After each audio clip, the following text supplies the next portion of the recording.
प्रभु को नहीं भूलना, यह भगवत प्राप्ति का लक्ष्य।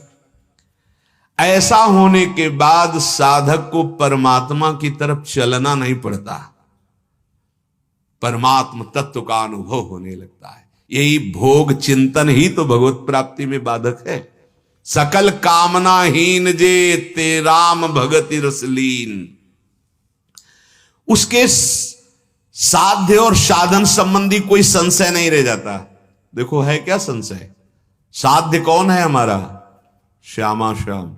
साधन क्या है? नाम जपना, उनकी सेवा करना, लीला गायन करना, उनके अधीन रहना, चाहे जहां हो, दूर देश में हो, गृहस्थ में हो, कोई भी हो। साध्य कौन?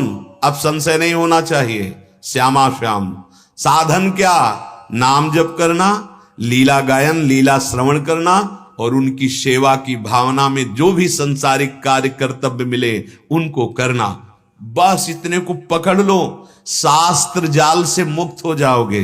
नहीं कोई निराकार का उपासक मिले, अब वो मूर्ति पूजा के लिए निषेध करता है, मुझे आज तक कहीं ऐसा नहीं पाया। निषेध बात नहीं है, क्योंकि जब कण कण में ब्रह्म है तो उसमें भी यह निषेध कैसे हो सकता है? निषेध कैसे हो सकता है? निराकार उपासक गुरुदेव भगवान को वर्ण करके ही वो आकार का वर्ण करके निराकार की स्थिति प्राप्त करता है। आकार सदगुरुदेव, वचन उनके साकार, उनका जो प्यार शासन वो साकार, तब जाकर इस आकार से मुक्त होकर तो हमारा स्वरूप ही है। हमारा आत्मा का स्वरूप क्या है? कोई आकार है क्या? जो आकार स्वीकार कर लेती है वही आकार में फंस जाती है। हिरण का चिंतन किया, हिरण बन गई। पुरंजन ने स्त्री का चिंतन किया, स्त्री बन गए।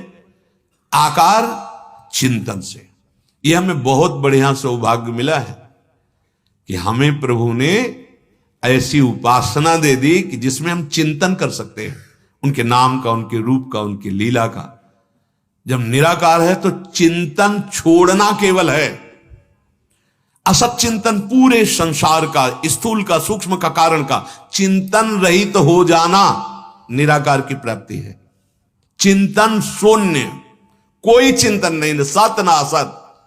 सोचो जरा, तभी कहा ज्ञान के पंथ कृपाण के धारा परत खगेश ले। और वो जो कैवल्य परम पद है, बिना चाहे भक्त के दीयमानम न ग्रहणंती, देते हैं पर भक्त स्वीकार नहीं करते।